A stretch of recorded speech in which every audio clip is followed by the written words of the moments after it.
diperbolehkannya melakukan sholat. Sesuatu yang dimaksud itu apa aja? Wudu, mandi, tayamum, dan pergelangan haji. Semua hal tersebut bisa kita lakukan untuk melaksanakan sholat. Kalau hanya menghilangkan hadas kecil berarti wudu saja. Mau menghilangkan hadas besar berarti harus mandi dulu kemudian wudu. Kalaupun nanti ada kasus tidak ada air untuk sholat, bisa dengan tayamum. Hal seperti itu, kegiatan-kegiatan aktivitas itu bisa kita lakukan ketika kita akan melaksanakan sholat. Keempat, kegiatan tersebut wudu, mandi, tayamum, dan menghilangkan najis berkaitan dengan apa? Berkaitan dengan apa? Oke, ibadah betul. Tapi bukan itu jawabannya.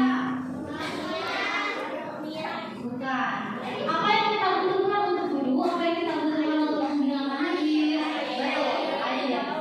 Keempat aktivitas tersebut itu memiliki kesamaan, sama-sama membutuhkan air. Kita lanjut, air apa aja yang dibutuhkan untuk menghilangkan najis? Air apa aja yang dibutuhkan wudu, tayamum, atau mandi? Ada 4 macam-macam air. Yang pertama, air mutlak atau air suci dan bisa mensucikan. Nah, ini air yang biasa kita gunakan untuk wudu, mandi. Tetapi apakah kamu yakin air yang kamu gunakan wudu, mandi itu suci dan memang mensucikan? Nah, kan tidak tahu ya, kita bahas hari ini.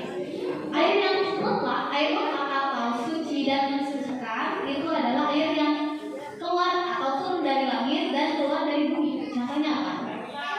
Air hujan, betul. Yang keluar dari bumi contohnya air mata air yang dari gunung atau air sumur gitu kan, itu keluar dari air. Nah, selama air tersebut tidak tercampur, tidak berubah warna, rasa, bau, maka itu bisa digunakan untuk mensucikan, termasuk air suci dan bisa mensucikan. Selanjutnya air musta'mal atau air suci tidak bisa mensucikan. Nah, ini ada perbedaannya di antara sebelumnya. Kalau yang sebelumnya air suci bisa mensucikan, untuk yang sekarang air suci tapi tidak bisa mensucikan. Bisa dibedakan keduanya? Ya. Oke, untuk air musta'mal atau air suci tetapi tidak bisa mensucikan itu ada 3. Yang pertama adalah air yang kurang dari 2 bulan. Semisal gitu. Misalkan Bilkis mau wudu. Nah, ada di di bak mandi teh. Oh, air teh dikira-kira Bilkis lebih dari 2 bulan. Berarti itu masih bisa digunakan untuk mensucikan berwudu. Kemudian setelah digunakan Bilkis, tiba-tiba Naji teh mau wudu juga kan, ternyata airnya teh udah kurang dari 2 bulan. Nah, berarti air yang ada di bak tersebut, sisa air yang telah digunakan oleh Bilkis tadi suci tapi tidak bisa mensucikan.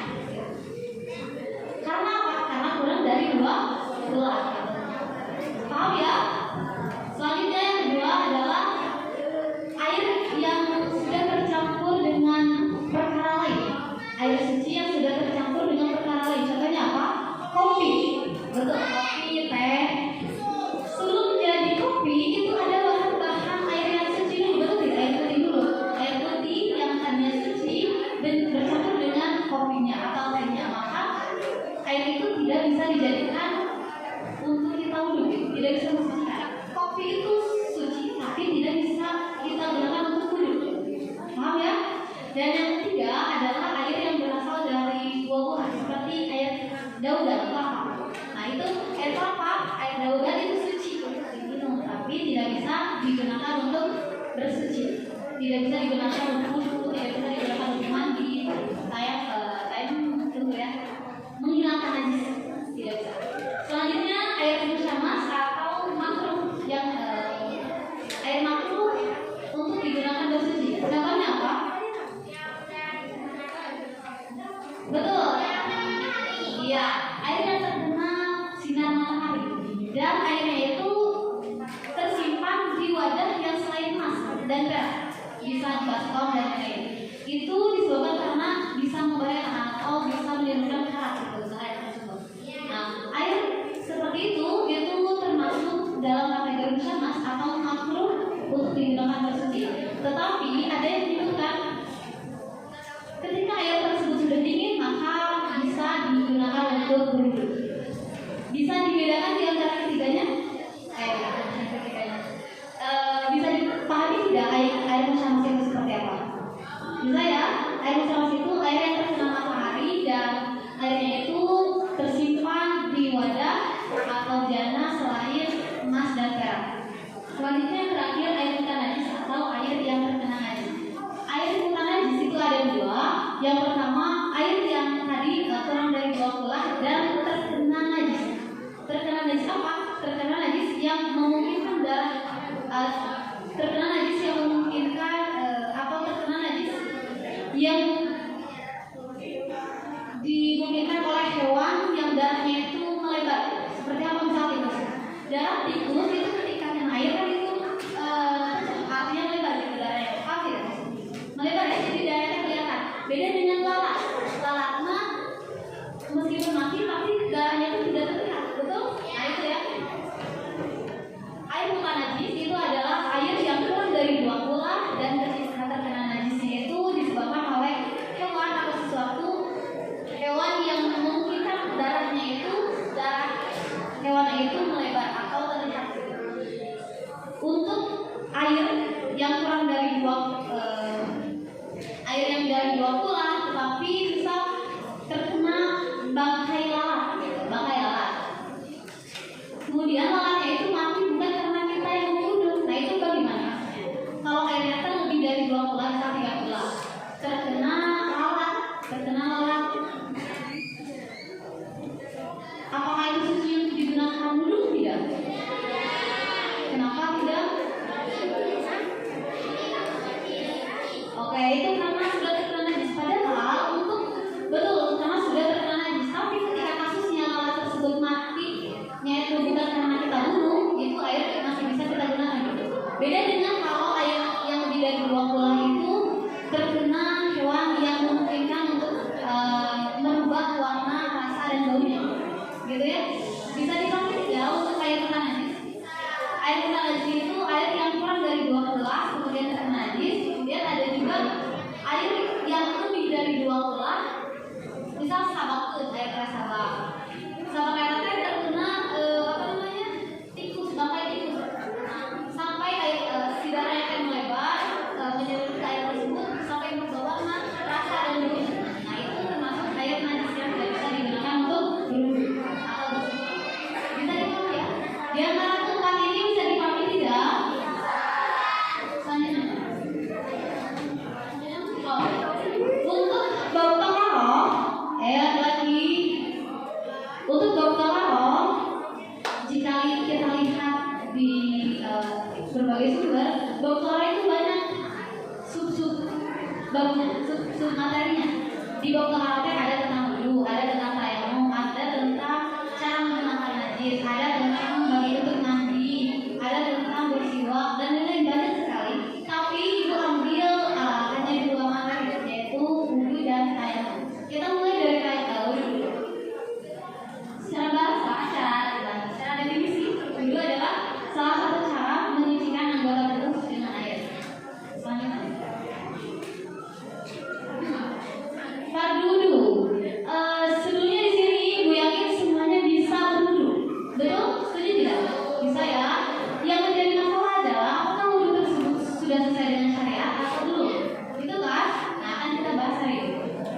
Fardu wudu, fardu itu hukumnya seperti apa?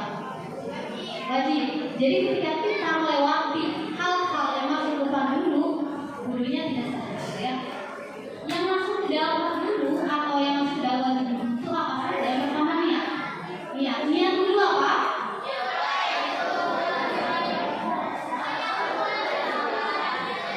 Untuk niat berdasarkan pengalaman ibu ya, artinya bisa ada ada konteks yang beda di niat tersebut. Jadi ada yang menggunakan niat seperti itu orang hadis asbori pada Allah, atau ada juga yang konteksnya itu beda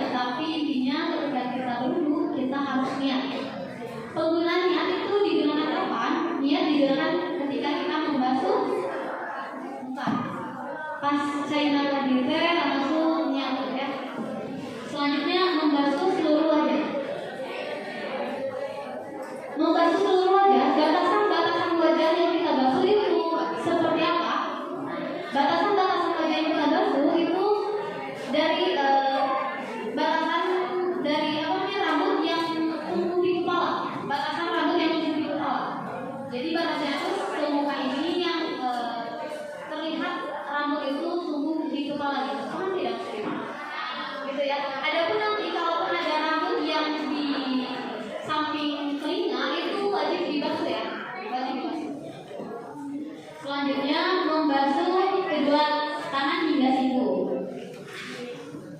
Membasuh kedua tangan hingga siku. Siku yang mana? Siku tadi ya. Membasuh kedua tangan hingga siku. Ketika berwudu harus membasuh tangan kamu sampai siku. Nah, ketika bagaimana maksudnya misal ada sesuatu yang menghambat di tangan kita, misal di sini kita ada sesuatu yang menginginkan misal bulu mata tebal, ya, bulu tangan kita tebal, atau enggak ada apa ya, ada koreng-korengan yang sakit misal terkena air ya, bagaimana kasusnya itu bisa kalau bulunya lebat berarti bulu tersebut harus terbasuh gitu ya. Jadi segala sesuatu yang ada di tangan dari mulai pergelangan tangan sampai siku itu harus terbasuh oleh air. Ada pun kasusnya ketika kamu misal tangan kamu sakit perih terkena air yang memungkinkan kamu sampai masuk ke rumah sakit dan lain, berarti itu solusinya ada di tayamum. Selanjutnya mengusap sebagian kepala atau mengusap sebagian rambut yang ada di atas kepala. Nah, mengusap ya bisa hanya sampai mengusap ya. Mengusap gini diusap-usap itu sudah termasuk atau sudah masuk ke dalam fardu, jadi sudah bisa dikatakan memenuhi fardu. Selanjutnya membasuh kedua kaki hingga kedua mata kaki.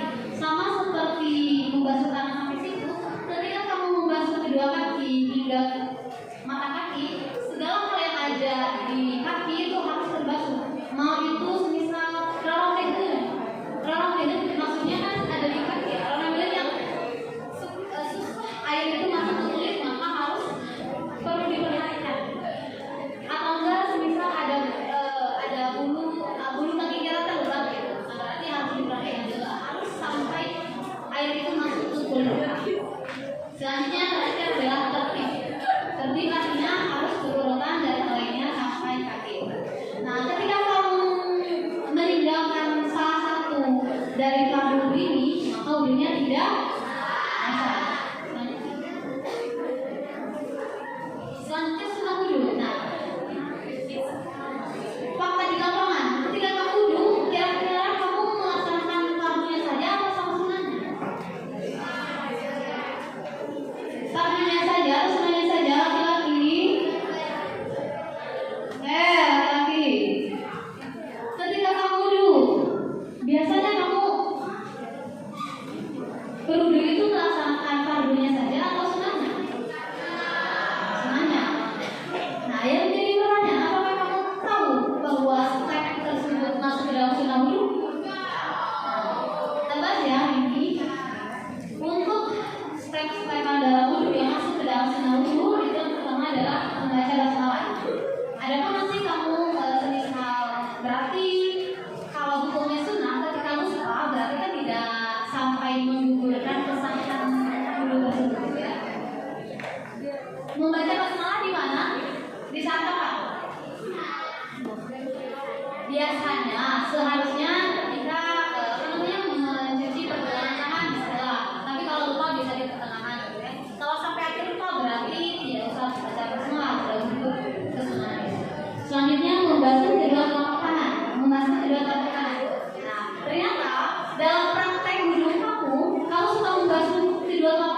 tombol. Nah itu ketika belinya bisa hanya dengan besar saja.